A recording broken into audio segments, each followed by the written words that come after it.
How's it going, everybody? CJ here, back with another video. We're doing a first thoughts today. This first thought is on Aeve, Progenitor Ooze. This may wrap up Modern Horizons 2. The only one that I haven't done at this point is Thrasta, which I don't really know what I'd do. If you guys want me to do it, let me know in the comment section, and I will. But if you don't really care, then I'm not going to do it. But Aeve, Progenitor Ooze. Before we hop into the video, we got the giveaway going on where you can win these signed cards along with this signed playmat. The link is in the description of this video, so just check that out, and it's really easy to enter. Also, we have the compiled link in the description down below. Click on that, and you can support the channel through the Patreon, the TCG Player affiliate link, or the trade binder. Instead of my store, I've got the trade binder going on, so you can click on that. You can see everything that I have for a trader for sale, and there's a little form you can fill out, and just let me know what you want, and I will contact you. And also, we have the Discord if you want to chat with us, and we got the Twitch, Twitter, and the TikTok, so check all that out. And we are going to hop into this. So, Aeve, Progenitor Ooze. The categories that I got for this are Ooze Tribal. We have just cards that are good in tribal decks, some one-off cards, some token/counters matters cards, some Monogreen cards, and the meme build, and then decks that this will be good in the 99. And we're going to hop into this. First off, actually, though, I got one-off card I want to mention. Food Chain. This is a food chain commander. Like, you throw a food chain in this deck, and you can go infinite very easily. Just make infinite Aeve tokens. So that sounds very, very good. That seems like an auto include in the deck. So if you're building this and you have a food chain, stick it in there. If you don't have a food chain, it's expensive, but I think it's worth it for this deck. So, Ooze Tribal. I'm going to start off by just talking about all the oozes that work really well in this deck. I think there's like 20 of them. There's Acidic Slime, which is good removal. We got Ancient Ooze, which just keeps getting bigger and bigger and bigger. We've got Biogenic Ooze, which creates token, creates more tokens if you have mana, and puts counters on your oozes. There's Bioplasm. Whenever it attacks you, remove the top card of your library from the game and he gets bigger. Bio-Waste Blob. Ooze is an Ooze Lord, and you get a copy of it if you control your commander. That seems pretty sweet. At the beginning of your upkeep, which is really, really sweet. Whenever there's Corrosive Ooze, whenever it blocks, it blows up all the equipment attached to that creature at the end of combat. Experiment 1, an Ooze with Evolve that can regenerate, seems pretty decent. Gluttonous Slime is Flash and Devour 1, so that's kind of a cool card. You've Gobbling Ooze, which is a sack outlet that lets you put counters on it.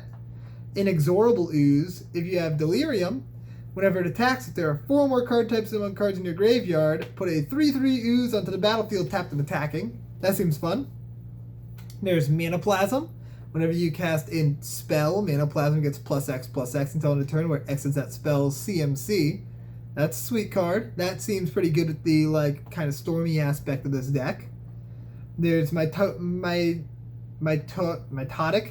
Slime. When it dies, you get 2 green Ooze tokens with, when it dies, create 2 1/1 Ooze tokens. Seems sweet. There's a Wanvuli Ooze, which is a 1-mana 1/1 that gets bigger and bigger and bigger, but with cumulative upkeep, so that's probably the worst Ooze. If you need to cut an Ooze, then that's the one to cut. There's Oran Reef Ooze, which synergizes really well with the counters, because whenever it attacks, each attacking creature with a +1/+1 counter on it gets another. Predatory Ooze, whenever it attacks, you put a +1/+1 counter on it, it's indestructible, and a creature dealt damage by it this turn. Whenever a creature dealt damage by it dies, you put a counter on it. Seems great in the deck. There's Ravenous Slime, which is hard to block, and it's Graveyard Hate, and you get +1/+1 counters on Ravenous Slime when creatures die that your opponents control. That seems fantastic. It's just incidental Graveyard Hate, which is really nice. Scavenging Ooze, more Graveyard Hate, that also gets bigger, and it can gain new life. There's Slurk, All Ingesting. When a creature with counters on it dies, you can move those counters around, which is really nice. And Splitting Slime. It's got Monstrosity, and when it becomes monstrous, you create a token that's a copy of it. That seems not too shabby. And You also put 3 counters on it when you do, so that's nice. Other ooze cards that aren't actually oozes, you've got Gelatinous Genesis and Slime Molding, which creates some tokens. You've got Gutter Grime, which seems really sweet in this deck. Same thing with Miming Slime and Ooze Flux. All of those seem like good includes. And you can also throw in some changelings like Universal Automaton and Masked Vandal, which seem good. And another one, Realm Walker, will take us into our next segment of good tribal cards for this deck, including Realm Walker. So, other tribal cards that seem good for this deck. Just cards that will work really well if you're playing a lot of oozes. Vanquisher's Banner, just a whole lot of stuff there. Coat of Arms, just your creatures get really, really big. You've got Door of Destinies, another way to pump up your creatures. Same thing with Obelisk of Erd. Icon of Ancestry is just a very nice card. And same thing with Herald's Horn. They give you some little card advantages. Descendant's Path does the same, kind of the same thing. Like it just helps you in a similar way. You got Metallic Mimic to add counters, and Urza's Incubator to make your creatures cost less. Seems great. All those seem fantastic. Now for some one-off cards for this deck. You got a lot of creatures that are going to be played, so why not throw in Growing Rites of Itlimoc, and if you can afford it, Gaia's Cradle. Seems great in the deck. Return of the Wild Speaker seems awesome, because this deck is going to have both big creatures and a lot of creatures. So you can win the game off of attacking and pumping your creatures +3/+3, or you can just draw a ton of cards, which either or seems great. Like it's a very high utility card, so it's perfect for this.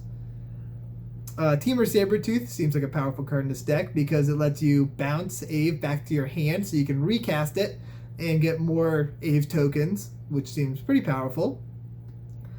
Next up, we got the token/counter synergy cards.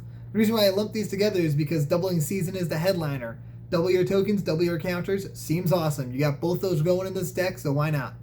For more on tokens, you've got Parallel Lives, and also Primal Vigor helps both. You can also lean heavier into the counters with Branching Evolution, Evolution Sage, and Hardened Scales to add on some extra ones. And the Ozolith seems fantastic because you can just save your counters if creatures you control die. Awesome card there. Since you're in mono green, there's some good mono green cards, including like Cage Sun. You've got Yavi Maya, Cradle of Growth, so you don't have to worry about your non-forest lands for tapping for green. Sylvan Anthem seems awesome in this deck. Emerald Medallion to make your green spells cost less. Regal Force can draw you a ton of cards in this deck. Nykthos, big mana. Ronus' Monument makes your stuff cost less, gives trample and a buff, so that seems sweet. Nissa Who Shakes the World, double your forest mana, awesome card there. All those seems great. Gauntlet of Power, also a really good one, auto includes. And next, we've got the meme build. So instead of Flusterstorm, we're doing Flubberstorm. And for those of you guys who don't know Flubber, it's just that old movie. Maybe I'll just show a picture of it real quick. I don't know. That could be whatever. But oh well. That could be demonetization, but we'll see. So Meme Storm, or Meme Build, Storm. You're going to build this as a Storm Commander. There's a few ways you can do this.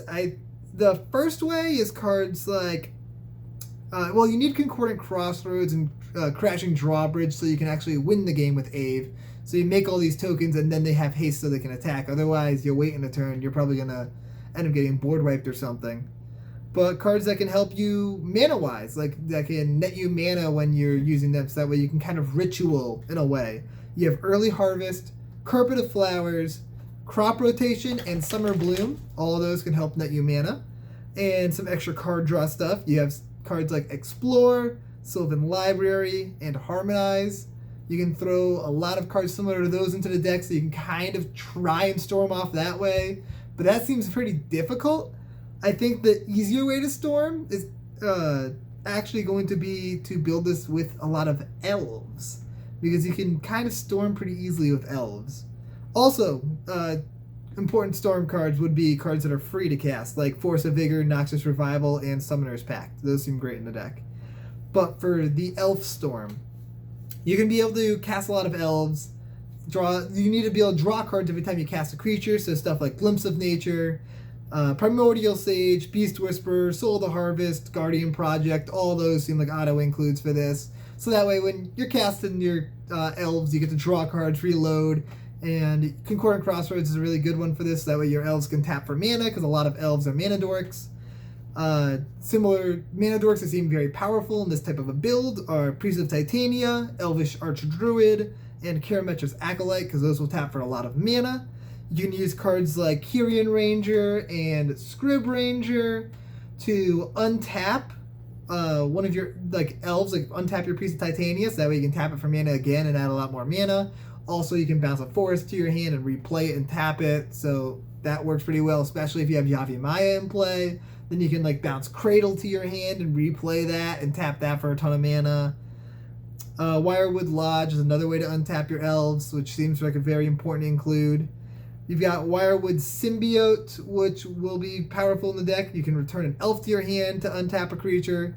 So you can, you have Priest Titania in play, you have a Llanowar Elf that's already tapped, you bounce the Llanowar Elf to your hand, untap Priest Titania, tap it again, make a bunch of mana, replay Llanowar Elf, up your storm count. That seems like a good way to do this. I think that is probably the easiest way to storm off and then cast Aeve from the command zone once you're out of gas, and make a billion Aeve tokens and hope that Concordant Crossroads is in play or Crashing Drawbridge so you can win the game. I think that's probably the best way to storm off with this. And otherwise, yeah, I think that's just the best way to storm off with this card. I don't think there's really a better way to go about it than that. And so now in the 99, I totally didn't forget about this, but it's probably a good card in Kinnan Bonder Prodigy, because Kinnan tends to be kind of a stormy build. You can cast a lot of spells. Same thing with a Thrasios deck. You tend to make a lot of mana, so you cast a lot of spells in a turn. It seems like a decent include.